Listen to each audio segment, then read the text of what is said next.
Hi dears, എന്തൊക്കെയുണ്ട് ഓണവിശേഷങ്ങൾ? എല്ലാവർക്കും സുഖമല്ലേ? ഹാപ്പി ഓണം. ഓണസദ്യകളിലെ ഒരു പ്രധാന വിഭവമാണ് കൂട്ടുകറി. നേന്ത്രക്കായും ചേനയും കൊണ്ടുമാണ് നമ്മൾ ഇതുണ്ടാക്കുന്നത്. ഇതെങ്ങനെയാണ് ഉണ്ടാക്കുന്നത് നമുക്ക് നോക്കിയാലോ? അതിനായി ഞാനിവിടെ 500 ചേനയിൽ നിന്ന് പകുതിയാണ് എടുത്തത്. അതിൻ്റെ തൊലിയൊക്കെ ഇങ്ങനെ പോക്കിക്കൊണ്ട് നമുക്ക് എടുക്കാം.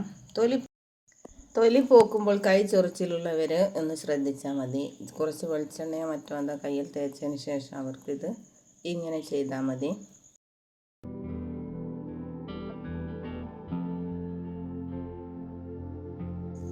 ഓണം സ്പെഷ്യലിലെ രണ്ടാമത്തെ വീഡിയോ ആണ് നമ്മൾ ഇന്ന് പോസ്റ്റ് ചെയ്യുന്നത്. എല്ലാവർക്കും വീഡിയോ ഇഷ്ടമായെങ്കിൽ ഒന്ന് ലൈക്ക് ചെയ്യാൻ മറക്കരുത്. കൂടാതെ ഓൾ എന്ന ബെല്ലൈക്കൺ എനേബിൾ ചെയ്തുകൊണ്ട് വീഡിയോ സബ്സ്ക്രൈബ് ചെയ്യാത്തവർ സബ്സ്ക്രൈബ് ചെയ്താൽ ഞാനിടുന്ന എല്ലാ നാടൻ വിഭവങ്ങളും നിങ്ങൾക്ക് ലഭിക്കുന്നതാണ്. നമ്മുടെ ചേന ഒക്കെ ചതുര കഷ്ണങ്ങളാക്കി നമ്മളെടുത്തു. അതുപോലെ തന്നെ പച്ചക്കായ തൊലി പോക്കി നമുക്കതും അങ്ങനെ തന്നെ എടുക്കേണ്ടതുണ്ട്. അതിൻ്റെ തൊലിയൊക്കെ പോക്കിയെടുക്കാം. 2 പച്ചക്കയാണ് നമ്മൾ ഇന്നിവിടെ എടുക്കുന്നത്. ഇതുപോലുള്ള നാടൻ വിഭവങ്ങൾ ഇഷ്ടമുള്ളവർ ഈ ചാനൽ സബ്സ്ക്രൈബ് ചെയ്താൽ നിങ്ങൾക്ക് ലഭിക്കുന്നതാണ്. വളരെ എളുപ്പത്തിൽ ഉണ്ടാക്കുന്ന ഒരു കൂട്ടുകറിയാണ് നമ്മൾ ഇന്നിവിടെ ഉണ്ടാക്കിയെടുക്കുന്നത്.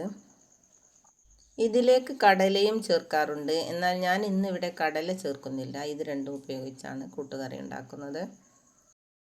ഇതിൽ ശർക്കരയും ചേർത്ത് ചിലരുണ്ടാക്കാറുണ്ട്. എന്നാൽ ഞാൻ ഇന്നിവിടെ ശർക്കരയും ചേർക്കുന്നില്ല. അത്തരത്തിലുള്ള ഒരു കൂട്ടുകറിയാണ് ഞാൻ ഇന്നിവിടെ ഉണ്ടാക്കാൻ പോകുന്നത്. നമ്മുടെ പച്ചക്കായൊക്കെ ഇതാ ചതുര കഷ്ണങ്ങളാക്കി മുറിച്ചെടുത്തു കഴിഞ്ഞു. ഇനി നമുക്കിതൊക്കെ ഒന്ന് പാത്രത്തിലിട്ട് ഓരോന്നോരോന്നായിട്ട് കഴുകിയെടുക്കണം. ആദ്യം ചേന നമുക്കൊരു പാത്രത്തിലേക്കിടാം. പാത്രത്തിലേക്കിട്ട് ചേന നമുക്കൊന്ന് നല്ല പോലെ കഴുകിയെടുക്കണം. കഴുകിയെടുത്തതിന് ശേഷം ഇത് ഒരു മൺചട്ടിയിലേക്കിടാം. മൺചട്ടി ഞാനിവിടെ കഴുകി വെച്ചിട്ടുണ്ട്, അതിലേക്കിടാം. ഇതുപോലെ തന്നെ നമുക്ക് പച്ചക്കായയും വേറെ തന്നെ കഴുകിയെടുക്കണം. പച്ചക്കായയിൽ നല്ല പോലെ കറയുണ്ടാകും. കറയൊക്കെ പോക്കി നല്ല കഴുകിയതിന് ശേഷം നമുക്കിത് ഒരുമിച്ച് വേവിച്ചെടുക്കാം. ഇതിലേക്ക് 2 സ്പൂൺ മുളക് പൊടി, 1/2 സ്പൂൺ മഞ്ഞൾപ്പൊടി, 1 സ്പൂൺ ഉപ്പ്, കുറച്ച് വെള്ളവും ഒഴിച്ച് ഇത് മൂടത്തക്ക വിധത്തിലുള്ള വെള്ളവും ഒഴിച്ച് നമുക്ക് അടുപ്പത്ത് വെച്ചാലോ?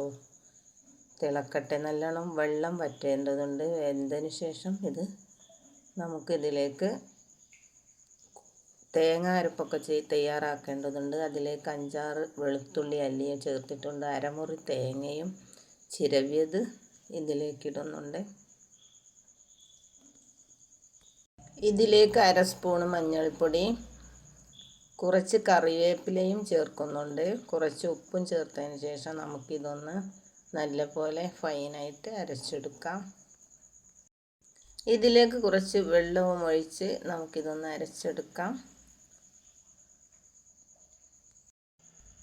ഇപ്പോൾ നമ്മുടെ കറിയൊക്കെ വറ്റി തുടങ്ങിയിട്ടുണ്ട്. കുറച്ച് നേരമായല്ലോ നമ്മൾ വെള്ളമൊക്കെ വറ്റിയതിന് ശേഷം നമ്മൾ അരച്ചെടുത്ത നല്ല ക്യൂട്ടായ ഗ്രീൻ കളറുള്ള ഈ അരപ്പ് ഇതിലേക്ക് ചേർത്ത് കൊടുക്കാം. ഈ അരപ്പ് ഇതിൽ ചേർത്തതിന് ശേഷം നമുക്ക് ഇതെല്ലായിടത്തും ഒന്ന് എത്താൻ വേണ്ടി ഒന്ന് ഇളക്കി കൊടുക്കണം.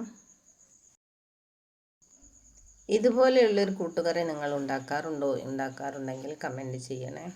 നമുക്കിത് നല്ലപോലെ ഇളക്കി കൊടുത്തതിന് ശേഷം ഇറക്കി വെക്കാം. നല്ലപോലെ വേവായിട്ടുണ്ട്. നമുക്കിത് ഇറക്കി വെക്കാം. ഇതിന് താളിക്കാൻ വേണ്ടി ചട്ടി അടുപ്പത്ത് വെച്ചിട്ടുണ്ട്. അതിലേക്ക് കടുക്, കറിവേപ്പില എല്ലാം ഇട്ടതിന് ശേഷം വറ്റൽമുളകും ഇട്ടതിന് ശേഷം ഇതിലൊരു പ്രത്യേക സാധനം നമ്മൾ ചേർക്കുന്നുണ്ട്. 1 സ്പൂൺ അരിയാണ് നമ്മൾ ഇതിൽ ചേർക്കുന്നത്. നമ്മൾ ചോറൊക്കെ വെക്കുന്ന അരിയില്ലേ, ആ അരിയാണ് നമുക്കിതിലേക്ക് 1 സ്പൂൺ ചേർക്കുന്നത്. ഇത് നല്ല മുരിയട്ടെ. മുരിഞ്ഞതിന് ശേഷം നല്ല ശബ്ദത്തോടെ ഇത് മുരിഞ്ഞതിന് ശേഷം നമുക്കിത് കറിയിലേക്ക് ഒഴിക്കാം. ഇപ്പോൾ ഇത് നല്ല രീതിയിൽ തന്നെ എല്ലാം മുരിഞ്ഞു വന്നിട്ടുണ്ട്.